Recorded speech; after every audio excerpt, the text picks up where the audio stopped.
All right, we're recording. So I think we've officially started. We have everybody here.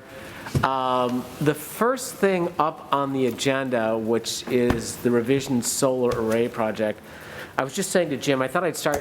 Michael, do you have any other questions about the actual project itself?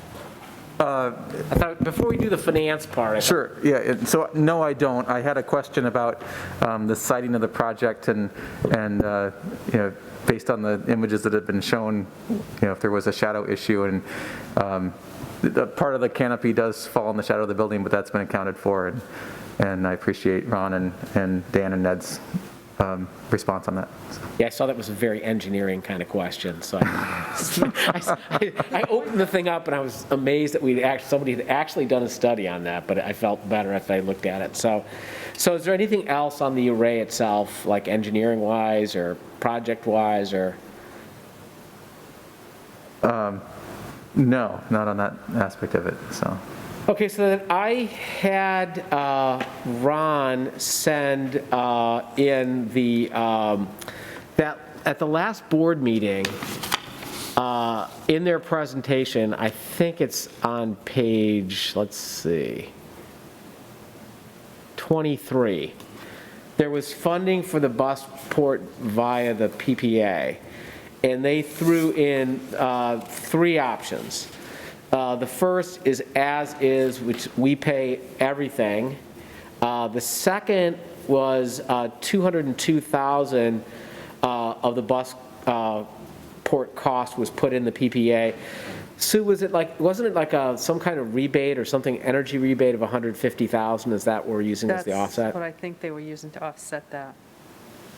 And then the third one is the full $352,000 of the busport goes into the PPA. And so the question is, which of these is the best option? That's the question now. If you want the additional legal guidance.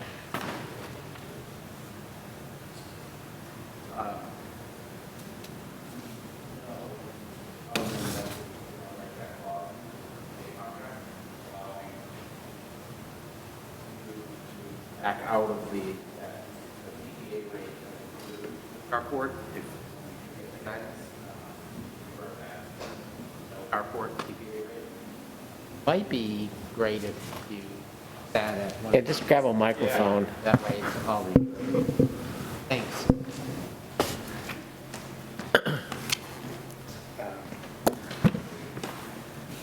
Sorry about that. So, you want me to repeat that, Yeah. Dr. Morse? So just maybe just the question was whether the bus structure could be included in the PPA. Yeah, so our approach, if you agree, is to write that clause into the PPA contract that would allow you, the school district, to back out of the fully embedded PPA rate, if we included the carport, to the original PPA rate that we structured without the carport. That will give us time to locate our investor, who we will work with to answer that question to determine. And we know that there's it's time bounded with your budget, and I believe we're going to shoot for the end of November to have that decision by. So that is the game plan at this point. So again, I guess my question really is, I mean, Jim has built in the budget part, putting in the 352 already, trying to get to the goal. I'm just trying to figure out why we would put the money in the PPA. What's the advantage of putting the 352, other than opening up 352,000 in the budget? What's the advantage of doing the PPA, financing it? So what that does is it lets the investor take the investment tax credit against that portion in addition to the solar portion of the project. Yep. And so based on the numbers that Ned presented 2 weeks ago, if we were to finance $202,000 into the PPA, that reduces our 5-year cost, including the buyout, by $54,000 versus us paying for it up front. And if we finance all of it in the PPA, the whole 353, then our net savings is about $38,000. So it's a little bit less net savings, but at the benefit of not having to put up the any of that $353,000 in next year's budget. We pay for it through a combination of higher energy cost over the 5 years and a higher buyout after that. Right, yeah, I see that. So I think the question I mean, I get all that, but I'm looking at their numbers, it's like, the 5-year savings, again, if we do as is we're funding the whole thing, we get 32,000 as our savings, right? The buyout is 628. If we do the fully put in, you have it in parentheses, so the 5-year savings is 71, is that a negative 71? Is that what the parentheses mean? Yes, I'm not looking at it, but it should be. Find that. Yeah. I should put this up on there. So it's like, and again, when I look at it, it's like, it seems to me that putting all of it, I mean, you have the clause in there so we can always back out, but with all the uncertainty that's there, I just am like of the mindset to put all of it in the budget. Put the 352. Well, the carrying cost for that was, our net cost was actually pretty low to put it in the power purchase agreement. What you were saying, right? As far as what the additional cost it would bring us. Yeah. So I went and said, all right, here's what we're expecting to see from generation. Here's what the PPA rate would be with each of these 3 scenarios. And just Right. added it up. I didn't do any cost of money. I didn't do any depreciation on the future cost of money. And so it's a little bit less. I think the main benefit to us is not having to put Right. either $200,000 or $350,000 in the capital budget this year. And knowing that we probably have an answer on that before we have to finalize the budget I think that's great. If we had that uncertainty, I probably would say don't, because that's a pretty big uncertainty to carry. Well, so my question with that, especially since you're saying we can do it by November, I think I would rather start with the worst-case scenario, that we had to finance it. We could always, I mean, again, you open up theoretically $352,000 in the budget if it's fully financed. So the question really would be is, what would you use that $352,000 on? It would easily get us to our 2.5% goal. My personal opinion is if we were to add that into the budget for next year, the 353, and maybe even the 202, that we need to take something else out, like deferring the Mohammed project, to make room for that. I think that is right, Michael, if you go below the 3%. I think because Sue and I have calculated it in at 3.5 and at 3, but to get to 2, I think that would be one of the decisions the board would have to make. So, I look at it as always better to use someone else's money than it is to use your own. I mean, I'm serious. When it Yeah. comes to financing, you're better off in the long run using someone else's money than using your own, because that's money that's gone, where now you've at least been able to budget for it. Yes, it is an additional expense, but it's a much smaller additional expense than it would be. We can take $350,000 and make it go a long way, or we can use it to back down the tax rate. And being at the year that we're in, saving $350,000 sounds like a pretty inviting way. And if we're reaching our final goal by using someone else's money with minimal additional costs, I think that would be an easier pill to swallow down the road than it would be this year. I mean, it's certainly, as Sue, you have like that spreadsheet that we can change the numbers on. Like, let's suppose that Lee and Madbury both lose that adequacy money that you're talking about. It's like, sadly, you guys will get a tax spike. And so the real question would be, could we use the additional money to offset the taxes? Absolutely. Dollar's a dollar. And whether it's in the capital or whether it's, you don't spend it and you give it back to the taxpayer. Yeah. Just because I have the sense that that spike is coming, I think. And I just am trying to see how it would make us go to the lower end of our goal, the 2.5%. If we Right. did that. And I think that, I know we're blending two different conversations, but if that does happen, which, Sue and I really feel it's likely to happen, that Lee and Madbury are going to lose that subsidy, and we go to 2.5% with the board, and that gets factored back in, what it does is it pretty much brings us back to the 3.5% goal. So it allows us the flexibility of meeting the board's goals right from the get-go.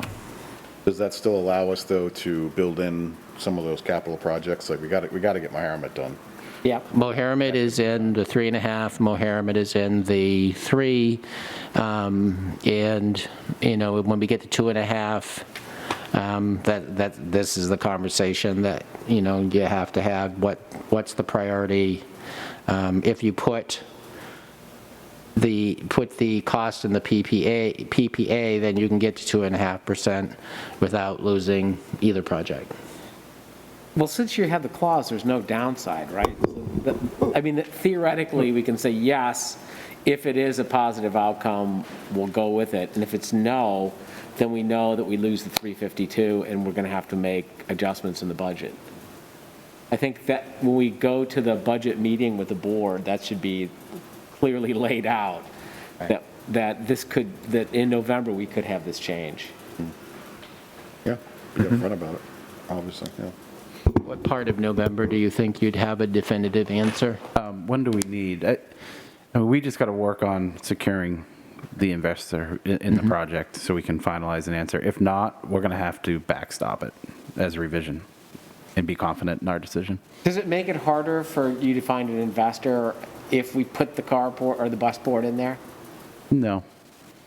We just got to make them aware and then have them do their due diligence. What does backstop mean? They use We would have to decide if we're going to move forward with it or not and take that risk on ourselves. Oh, I see. Your company? Yes. Okay. We have really good credit. We haven't defaulted on anything ever. Jim is going to backstop the project for us. Personal. Yeah. You take checks, right?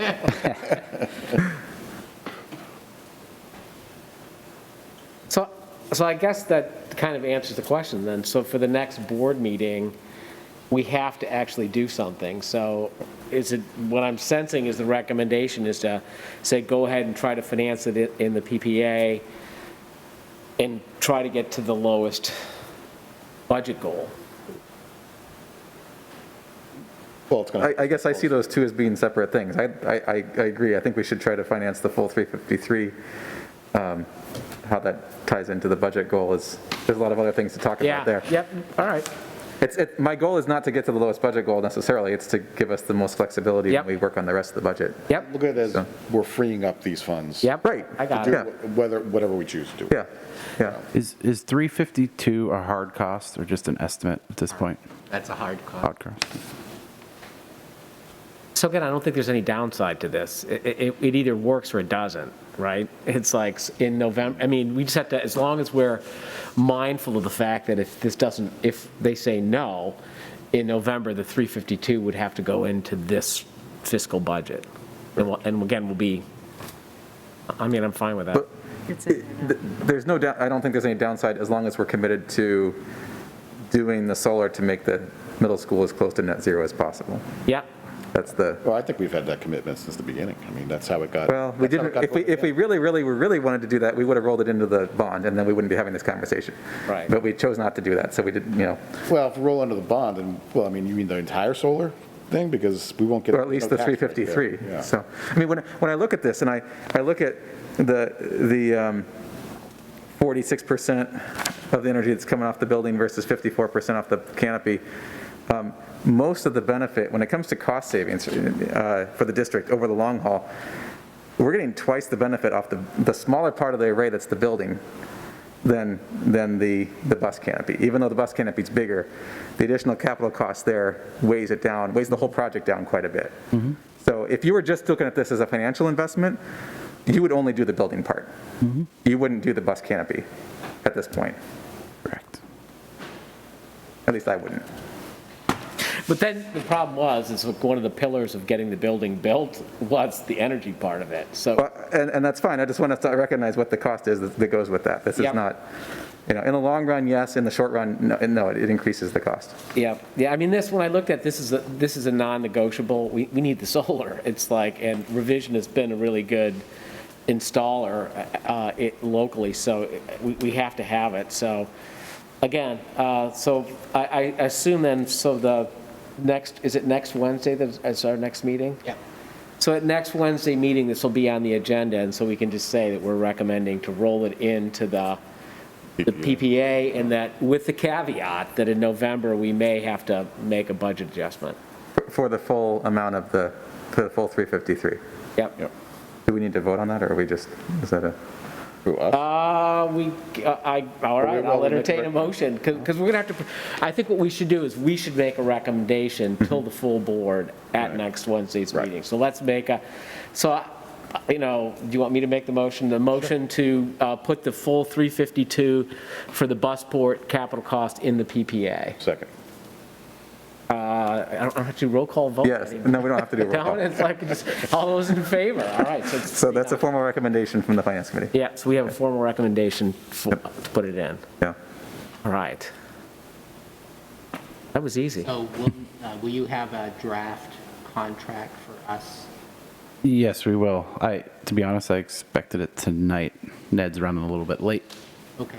But, so either we'll have it to you in a few minutes, Yep. or be following up tomorrow with a draft. Tomorrow's fine, I just want to make sure the committee gets a chance to see it before it gets to part of the board package on Friday. Okay, To us. Then I can get it out to them. sounds good. So, fun facts. The service building in its first year produced 9.3% more energy than the projection that was part of the contract. And I think we should build into the 2024 CIP the buyout for the array on the service building. Yep. It's not a huge amount, I think it's $16,000, $17,000. 324, right? Fiscal year '24. Oh. Yeah, 23, 24. Other fun fact, so, last time I talked about where the Eversource price has been going and what impact of that is on what we save or don't save on this.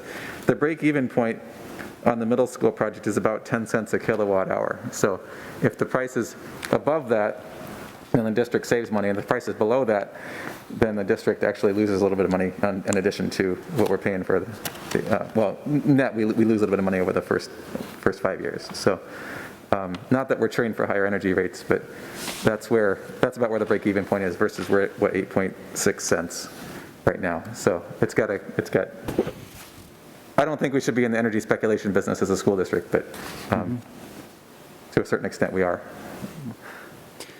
Yeah, and there is an open rate case at the PUC right now, and Eversource has requested a 24% increase in T&D, transmission and distribution. Because that's the inflation rate.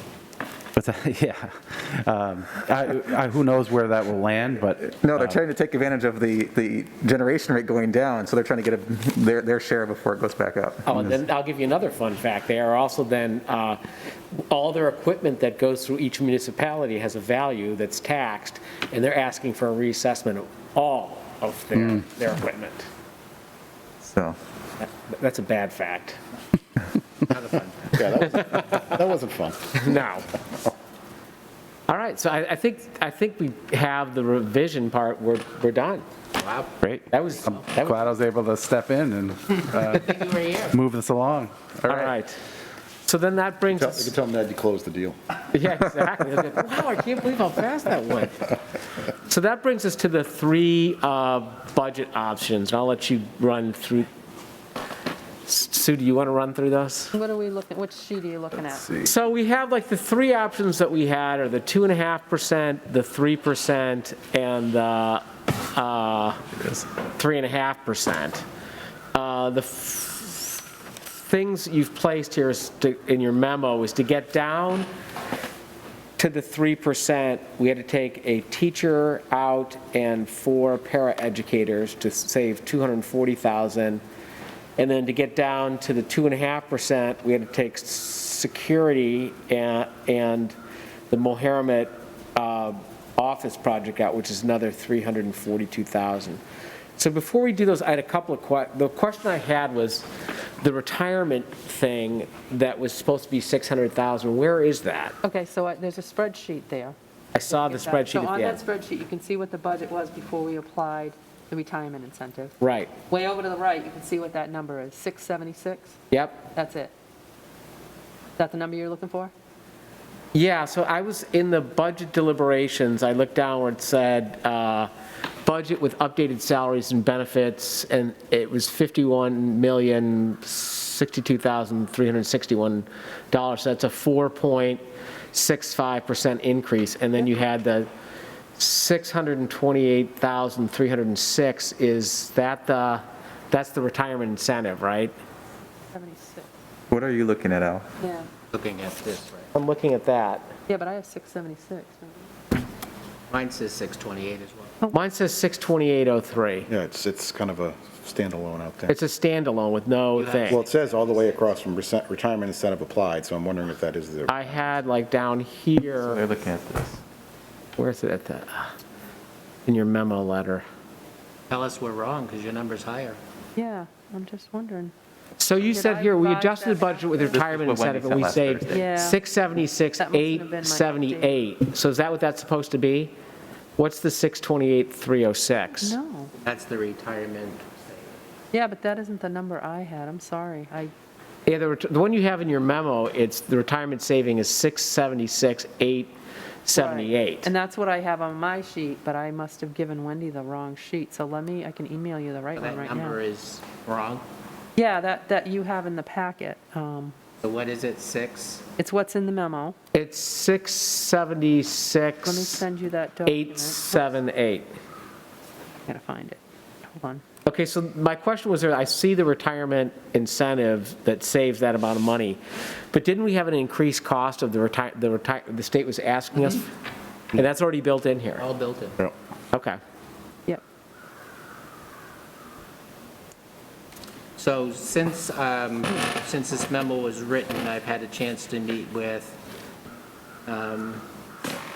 Misty and Catherine, and the fourth teacher is definite, but only 2 of the 4 pairs. The fourth teacher is definite. A sense that I don't have to replace it.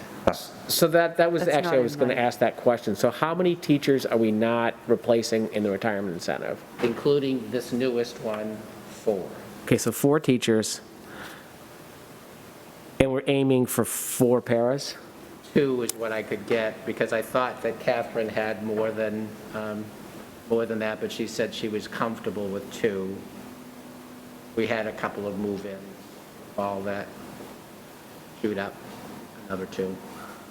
And, the other part about special education is a bit of moving target, because if somebody moves in, but Catherine felt she could live with a reduction of 2.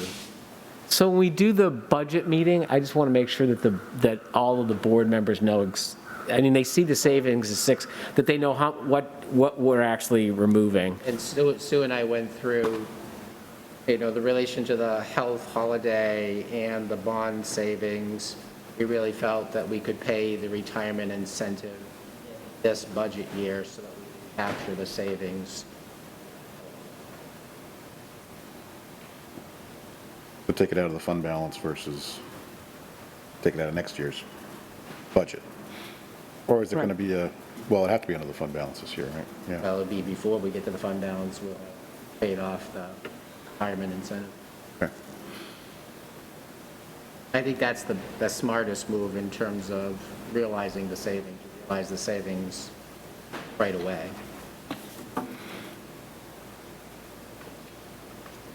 So, Sue, if that number's wrong on our spreadsheet, that means our other numbers are wrong as well. Can you What tell other us numbers? I where just sent you the new spreadsheet. That's the only number that's wrong. the percentages The are correct? percentage is wrong, too, right. You got What's- the new one. Yeah, but what is it? Just, The percentage is 3.49. 3.49. But that means you added something back in. Say that again? That doesn't make sense, so it should have been less. Yeah, I don't know where that other spreadsheet came from. I don't know. I don't even have a copy of that, so I don't know what numbers. Some of those numbers aren't correct on there. Okay. Probably because I didn't have the collective bargaining in there. I added in 110 on this sheet that I have in front of me that I just sent you. Ah. Was that on there? Not as a separate line? Yeah, what's I just missing. sent you a new one. It's in there. Okay, that's what's missing. Yeah, because remember we had that conversation, Yep. we had to put that in. So that was probably the spreadsheet before we finalized everything. So I must have sent you the wrong one, sorry. But I usually write over it, I don't, that's weird. Okay, so with the retirement incentive and everything that you have in, you're coming in below the 3.5%, right? 3.49. You're coming. By a hair. By a hair, yep. So I had 3.37 is what you said. What is? That was before, that's the old spreadsheet, because 3.49. 3.49. I just sent you that in your email, the right one. Okay, We hadn't added in the collective bargaining agreement either. okay. So you literally came under just Just under. close as possible. The retirement incentive really worked out extremely well. I guess we should have then, so when that caused me to go look at the CIP for 21, 22. What are the security the $100,000 in security improvements? Can you remember what they're have-to things? Well, part of it was Jim's plan to bring everything into the same platform. Right. That's part of it. I don't know that, let me see, does he have that in? Yeah. that's You mean kind like of- all the HVAC stuff, all in the same platform, or? The security, Just security cameras and alarms. Doors, card readers. Yeah, cards, Yeah. card access. Oh, yeah, okay. And so you made 323,000 in cuts to the CIP, right? That's what we took out, like, what was the, No. We left that in there. The 352 for the solar canopy? no. Oh. You did like the mechanical engineer for Mohammed Systems, the Oh. The AC. defer column. Yep. The things that are deferred. So what was we were going to hire, what's a mechanical engineer? We were going to hire somebody to do all of our HVAC stuff? To prep, the mechanical engineer would be doing the work we needed for the following budget year. It Right. needed to have stuff designed and analyzed to get it two-phase. So then is that like in the 22, 23 budget, is that the air handlers, the four air, and you need the engineering to do it? And we need to do the air handling, right? Yes. So should we, I mean, So we brought Jim's budget down to the essentials. In this case, if the canopy is still there, the Harrimet project's still there, and then the 60,000 for the engineering is pulled out, though. That's deferred till next year. So if we, if we defer that to next year, then we defer, HVAC, yeah. do we really want to do that in the COVID time? I mean, there was just extraordinarily difficult decisions to be made. We're trying to, Well, he included the engineering in it for the next year. Is that what you're asking? Some of these you might put back in if you have, Are you depending looking on. at the, doesn't it say include? Yeah, so he he added that engineering into what's right here in front of us for fiscal year '23. Yeah. So it's part of the 330 for their handling in, It's already included in the 330? Yeah, it Yes. says it right next to it. It says includes Oh, engineering. yeah, I See it? missed that. Is that what you were looking, yeah? Yeah, I was just kind of, I hadn't really looked, I started to just vaguely glance at the 22, 23 CIP to see, because we're pushing things back, but it was kind of like the air handling seems to me, it's kind of on the level of the Mohammed office, right? You really want to do it. Okay. Sue, on your numbers, when you adjusted it, since you have the current spreadsheet, So on the estimate, we thought we would have an additional teacher, which is now confirmed, and we thought we'd have 4 paras. And I just want to emphasize, these are unfilled positions. These aren't positions that we're laying anybody off. We're not laying anybody off. So that reduces that to 60. So that would be 180,000 off of the the total on your spreadsheet. What does that bring that percentage down to? Because it won't be 2.5%. It won't be 3%. It'll be something above 3%. So what's your question? If we go to, let me just put it right on the spreadsheet. Just in terms of keeping this stuff current. So if I were to take out, An additional 180,000, where are we at that point? in terms of percentages, right? Yes. Okay. Hold on.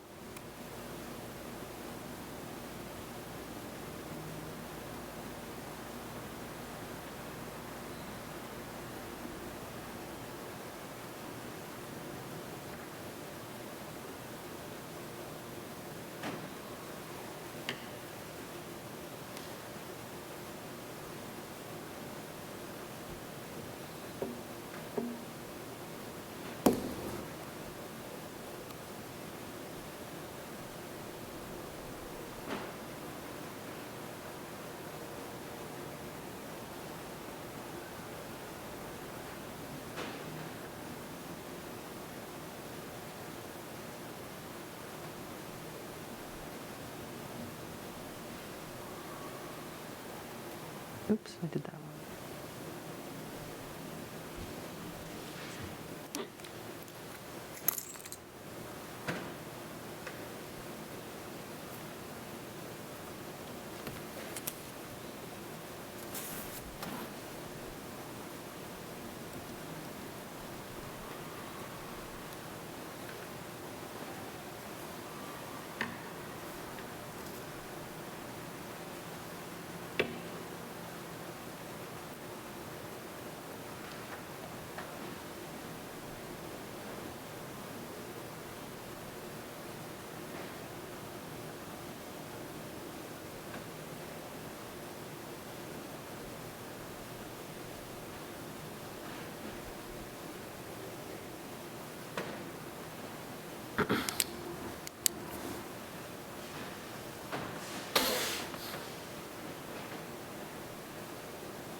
So this isn't as bad as I thought it was going to be.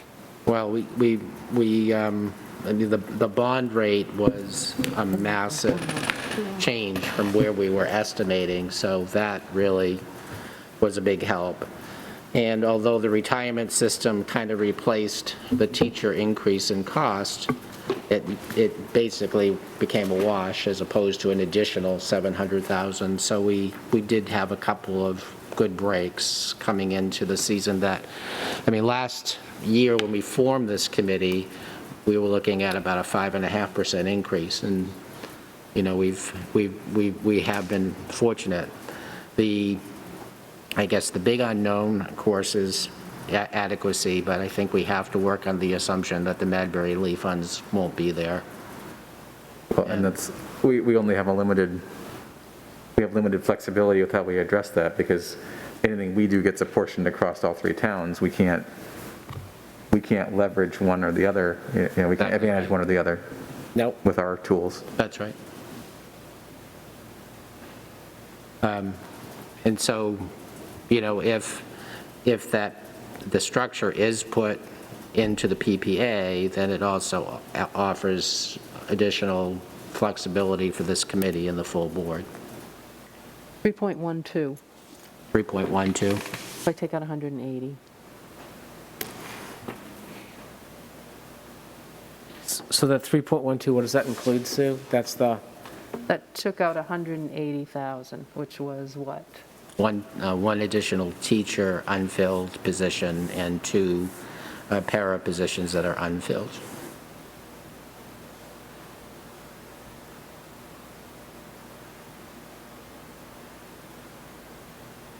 And what assumption did you make about what the first payment on the second bond would be? We budgeted $400,000 instead of 652. And it was 350 this year? Yep, The first 357. first half, okay. So we decided to round up to give ourselves a little elbow room.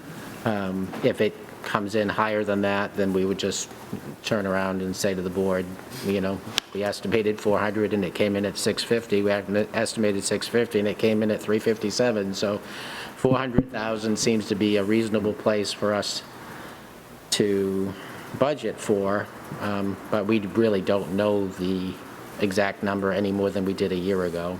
Right. But we And we're are just- financing $200,000 less. Right?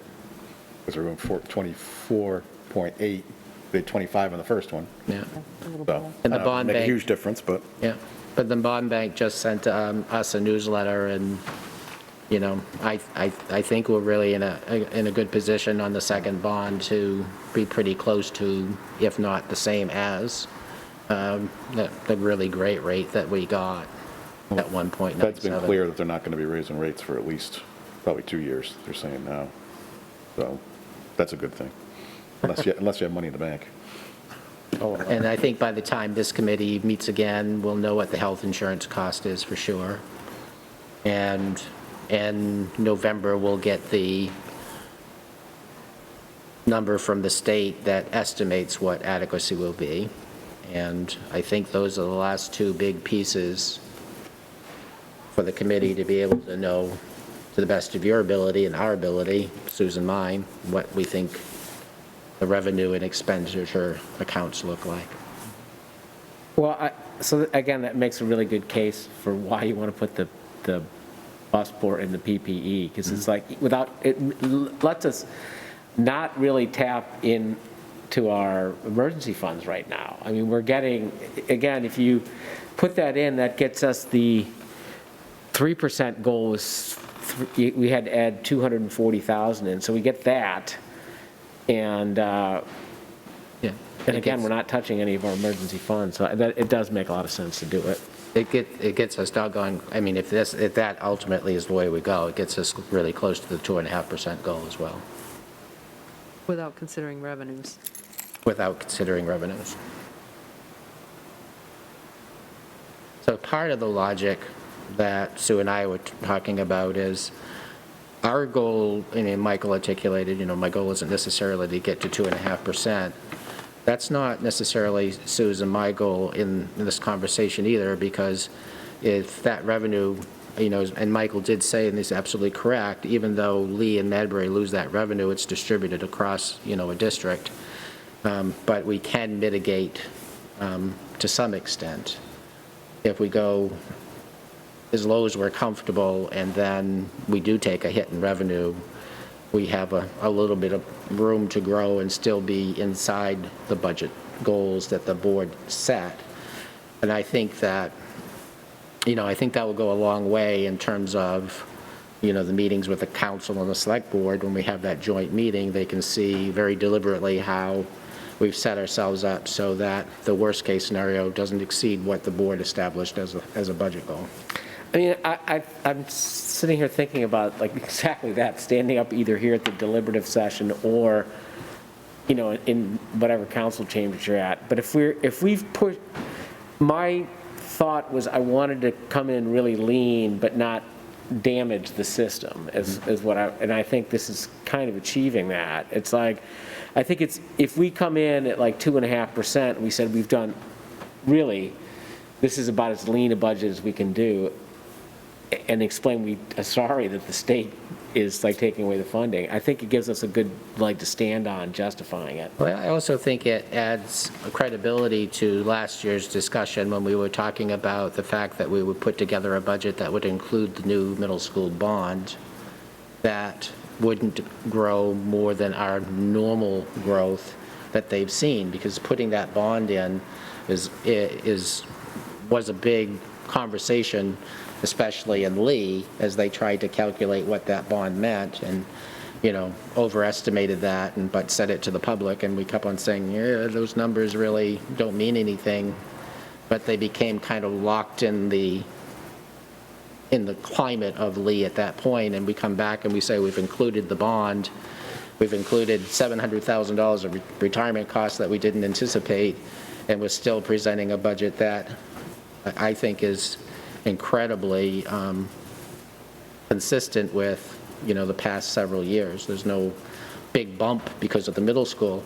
If you go back to the history that we put in the budget book, you'll see, bumps of 16%. And when you look at that, Sue and I tried to figure that out. And then I think one year we figured out it was the year that the bond came due on the high school. And so, we've avoided that, which was exactly what we set out to do 3 years ago, was avoid a huge spike in taxes as a result of the new middle school. So the thing, I would like to not use up our emergency funds this year, just because I think it's going to be a long time before we have another retirement incentive that is like, I mean, we're really, this one, we're emptying the barrel. Michael will be entering his 20th year as a school board member. He'll say, I remember when Morse put forward a retirement incentive. But we're not going to have that next year as an No. offset. So it's like having those reserve funds still is going to be important. And the advantage of the retirement system is it was structural. So the anticipated costs that we thought we were entered when we finished negotiations, will be substantially less. One, because we're not replacing certain positions, but two, the positions we do replace are less costly. So that's a structural piece. And yet because we didn't want to be talking about revenues. You guys didn't want to talk about revenues. It was too early. But again, that resource is there if we need it. Yep. And we haven't identified needing it yet in this proposal. And we thought right from the get-go, you might recall back in June, we thought 500,000 we'll have to take out for this. And we're not saying that right now. So we'll see what happens with health insurance. We've estimated 10%. If it comes in more than that, then that's what that money's for, too. We can offset that, there. But I think that we're positioned in a way better place than I thought we were in the spring. And you got tired of hearing it. Yes, Jim, I heard it. I don't want to talk about it anymore. I remember you telling me that. But I think our worst nightmare didn't materialize. Good.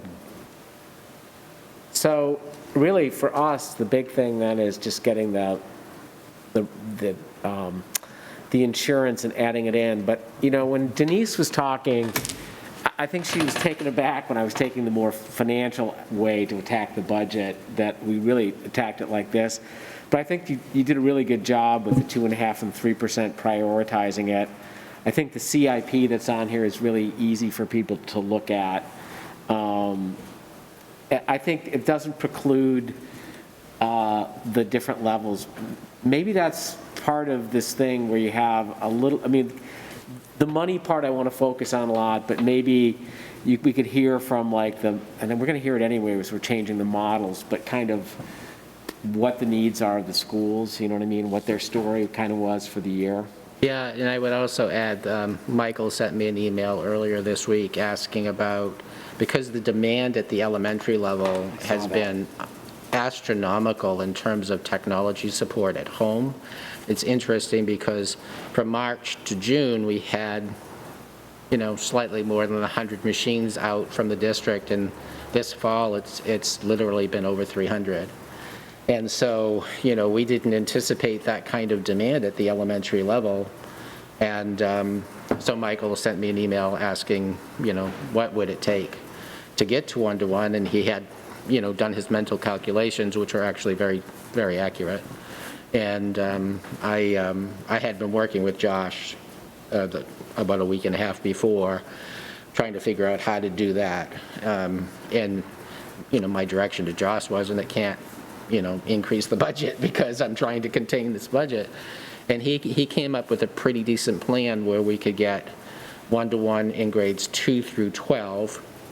And it involves shifting resources and keeping some of the older machines, but they're not ancient, they're like 4 years old.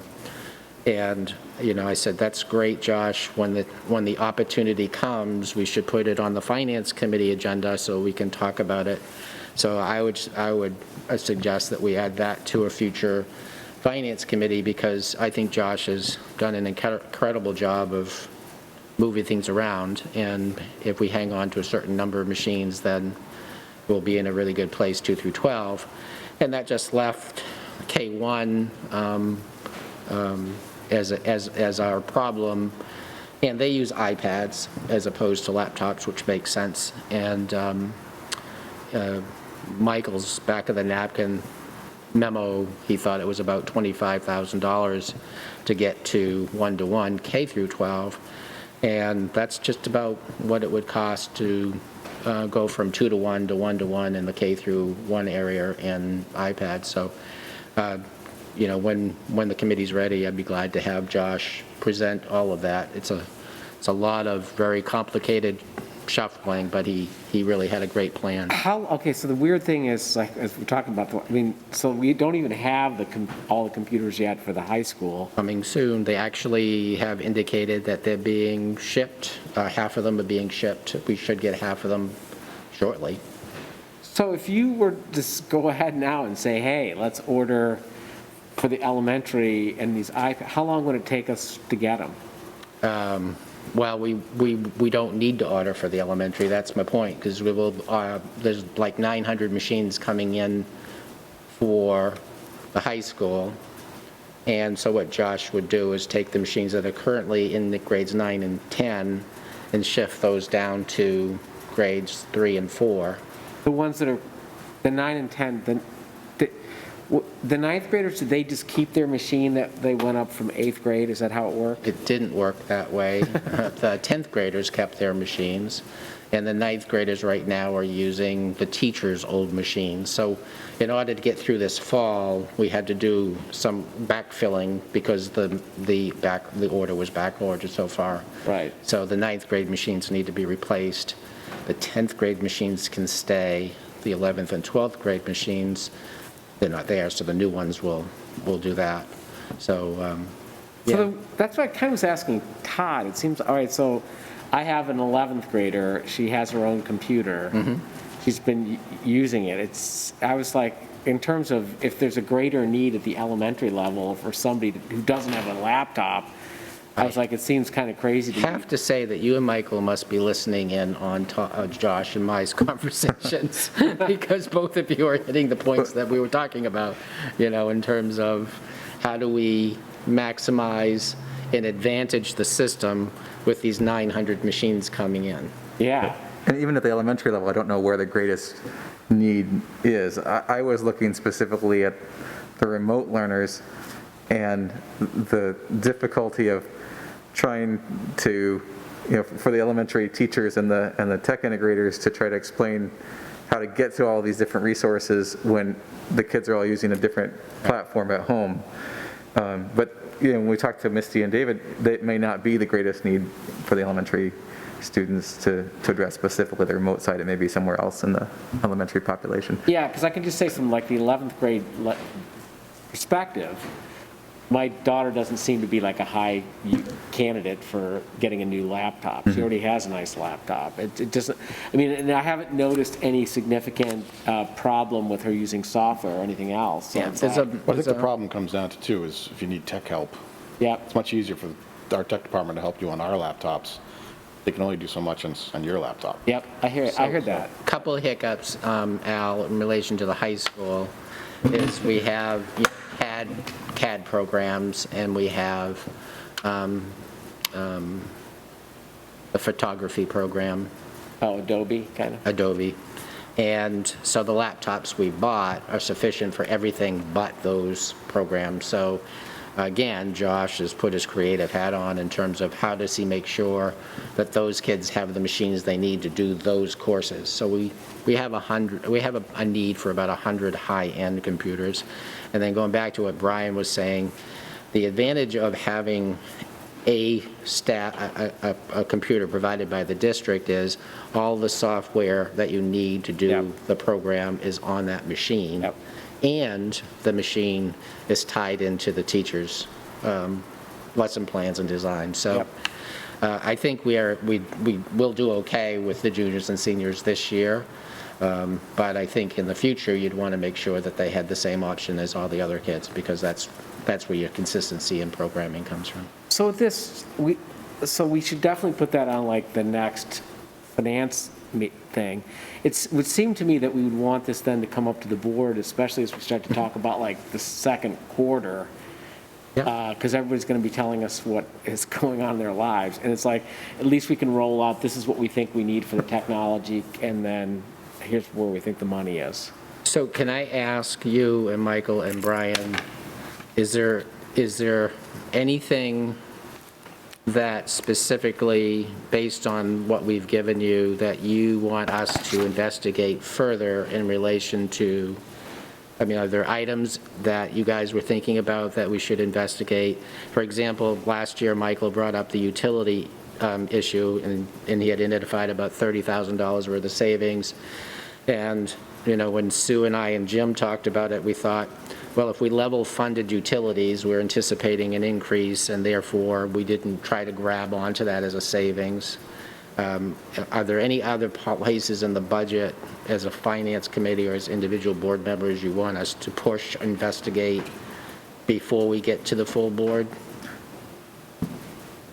I would say two areas. One, and these aren't specific investigations, but I think it would be helpful to identify somehow any significant increase, even if it's offset elsewhere. And I would say maybe $10,000 is a threshold for that. Anything that's Throughout the regular budget. throughout the regular budget, right. So one of the things, for example, in that same conversation that I picked up on last year was the new curtains for the auditorium here. That was something that we, it was in there, it was offset by other changes, but it was also not something that we highlighted and discussed as a, you know, in the workshop. And then the other one is, I really like how Josh has presented the aging and replacement plan for computer equipment and router, you know, back end and everything. And I think there are other areas, specifically transportation comes to mind, you know, with the bus fleet and bus and van fleet. But anywhere where we have that sort of replacement routine going on, I think seeing kind of the age of the fleet and what that long-term, we don't include those things in our physical plant capital budget, but they really, it's the same sort of replacement assets that depreciate that I like to see that way. Okay. You just want the lease schedule. I think I sent. No. So Josh has this, it shows Colored the. sheet, yeah. Yeah, I don't. Shows the leases when they Yeah, that's what expire. I did. That's what we have for transportation, too. We have that, that's coming off a lease, and this is one. There's a more colorful one, though, the way that Josh presented it, that, And it doesn't necessarily equate to when something comes off the lease, you're replacing it. So I know what Michael, he wants, I know what Michael wants. So I like the idea, though, the $10,000 thing, because what we've really, or at least what I'm focusing on here, is really looking at the CIP. And if you do the $10,000 increments, then what will come to light is if you're doing like, I don't know, you order some new super fancy software that's part of the, it'll bring some of the curriculum discussions will come into the budget, not just the CIP, not just the building plans. But new costs that are above 10,000, not continuing costs. No, I'd say new. 'Cause what we're looking for is, increases. we're like, what, yeah. if you're, One-offs. yeah, exactly. Like say, so for example, like, okay, we decided this year we need Schoology 2, you know, and this is why, and it's $10,000, whatever. So I think that, you know, this reminds me a lot of like the AB, or the advisory budget where in the town where people go through and they're just looking for those big deltas, and then they'll come with a question, why are we doing this? So that's what I did last year. Yeah. And I would like to not have to do that. to find those things. That leads me to the question too, because we're, me and Sue are in the same boat, we're going to Infinite Systems, right? Has that expense? We're not going into Infinite Systems. We're going to let you do it Well, first. I don't have a choice, I gotta do it by July 1st, but have those, that's a huge expense. Has that expense already been, No, Built because in. we haven't moved forward with it. Yeah. What is think- Infinite I Systems? think It's the new Sue's plan is to software do for it in 22, 23, and my plan is to do it in 24, 25. Wow. When you, I've done that 3 times in my career, Brian, oh my gosh, it is so complex.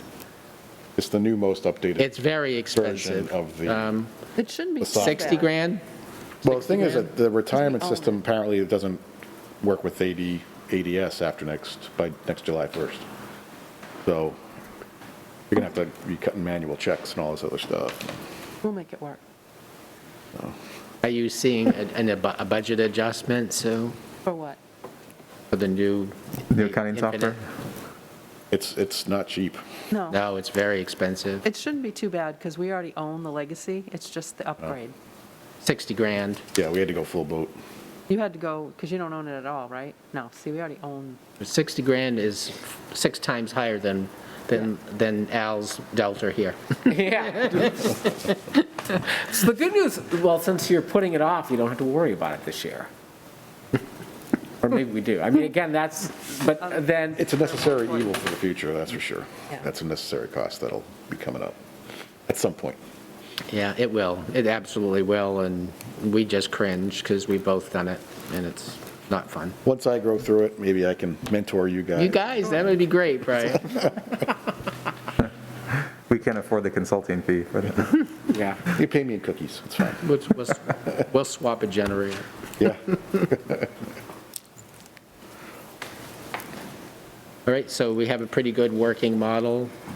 Yeah, think this seems like so. a really good start. Yeah, I mean, again, I don't feel bad going into the budget meeting. I think I clearly have a better picture than I ever have had at this point. And I think, again, with those changes that Michael's saying, people are going to get the budget book before they go in there. They can begin to go scan down through that and see what they're interested in. And I think then that will kind of drive the discussion at the budget meeting. Well, plus consider that if we didn't do what we're doing now, we'd be starting this whole Right. thing in what, October 29th or whatever it is? Just think how far ahead we're going to be now. And I can speak for Sue on this. We really greatly appreciated the partnership and with the board and working on this particular budget. There's no surprises. You guys have been great. Requests have been terrific, and I think it positions Sue and I in a place where we could present this tonight and have some confidence that the finance committee was with us. Beats having a elected budget committee, I'll tell you. Yeah, I think, I got to be honest, because I do remember that that was long ago, where we had the advisory budget committee, and it was not nearly as helpful as this. It was more like they were digging through trying to find savings, rather than looking at the budget as a whole. That's what and budget committees how it's do. put together, yeah. I don't know, I didn't, so. Well, then there are other aspects of how we approach this as a cooperative district that make this a smoother process, and, smoother both within each year and between years than in other structures of districts within the state, too. So I think that's something that sometimes we don't, we're used to this environment, but Yeah, given that there's more than one town involved here, this is a pretty great way to do it. yeah, no, I think so, And preferably, we have one from each town. So, I would, talking about the revision, we should probably add that to the CIP for whatever year that yeah. the buyout would be. Buyout. I thought the same thing. I know it's like 6 years down the line, but that should be like in bold. It's going to be the largest item that year, especially is. if we're rolling the financing for the canopy in as well. Yep, and we need to do it, so that's And Wendy will be the only one here taking notes. totally willing away. Okay, so that brings us then, I think we've pretty much covered everything on the agenda. Since you brought it up, we should probably come back and talk about the technology stuff. Yes, I think that's Yeah. really important. I think that Josh has done amazing work, and I think you all appreciate how he's moving things around and being very conscious in doing so. So when do you want, so that brings us to the scheduling. When do you want to do that? When's the next scheduled meeting of the committee? I do not know. I've lost track of even school board meetings. Can I make a request, and I don't know if it's going to work or not, but the fourth Wednesday of every month, my elected budget committee meets. And Okay. I'm starting budget season right now.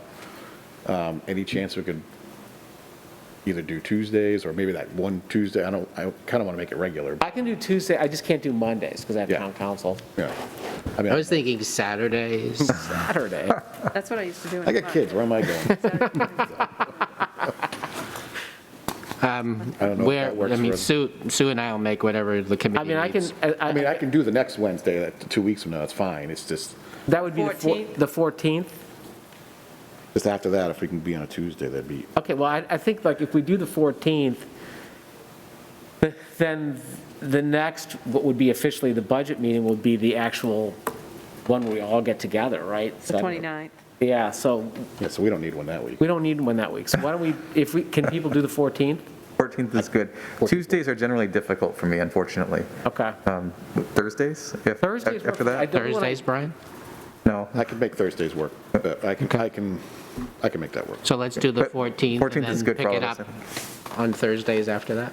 Okay, and so the 14th one, we'll do it like 6? Is that, are we back to normal time, Yep. or is Yep. 5:30 better, or That's really Michael that, Michael? I cannot make it till 6 on the 14th. Okay, 6 is fine. Yeah. Cool. Okay to, I think, yeah, I should make it really official. Should I Yeah, entertain a if you would. motion to adjourn? thing over there. Oh. I'm banging on the gavel.